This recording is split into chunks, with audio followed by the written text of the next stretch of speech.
नमस्ते, मी Snehal करपणकर. SP9 मराठीमध्ये आपलं पुन्हा एकदा स्वागत. तर पाहूयात आजची इन्फॉर्मेटिव्ह न्यूज. आज आपण बोलणार आहोत आजच्या तरुण पिढीशी निगडीत अत्यंत महत्त्वाच्या विषयावरती. तो विषय म्हणजे सोशल मीडियाचा विद्यार्थ्यांवरती होणारा प्रभाव.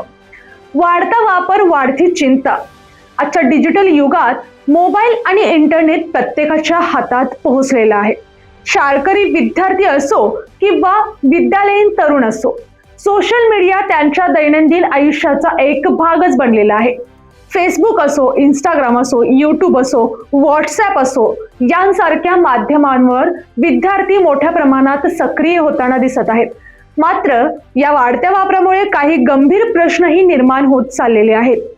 अभ्यासावरती परिणाम.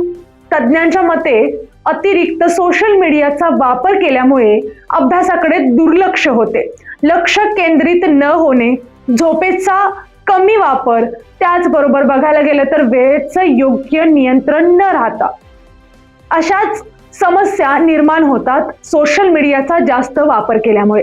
रात्री उशिरापर्यंत मोबाईल वापरल्याने विद्यार्थ्यांच्या आरोग्यावरही आजकाल परिणाम होताना दिसत आहेत. मानसिक आरोग्यावरती परिणाम होतो. त्याचबरोबर सोशल मीडियावरती सतत तुलना, लाईक्स, फॉलोअर्स, स्पर्धा आणि ट्रोलिंग यामुळे विद्यार्थ्यांमध्ये तणाव आणि नैराश्य वाढण्याची शक्यता निर्माण होत आहे.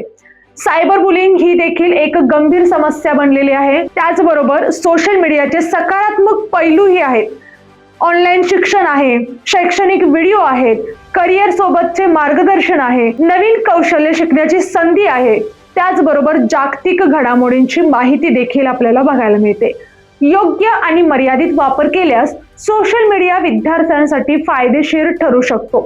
पालक आणि शिक्षकांची भूमिका काय असते, तर तज्ज्ञांच्या मते पालकांनी मुलांच्या मोबाईल वापरावर लक्ष ठेवणे, स्क्रीन टाइम मर्यादित ठेवणे, त्याचबरोबर विद्यार्थ्यांना डिजिटल साक्षरतेबद्दल मार्गदर्शन करणे आणि अत्यंत आवश्यक म्हणजे सोशल मीडिया हा शत्रू नाही, पण त्याचा वापर अतिरेक धोकादायक ठरू शकतो.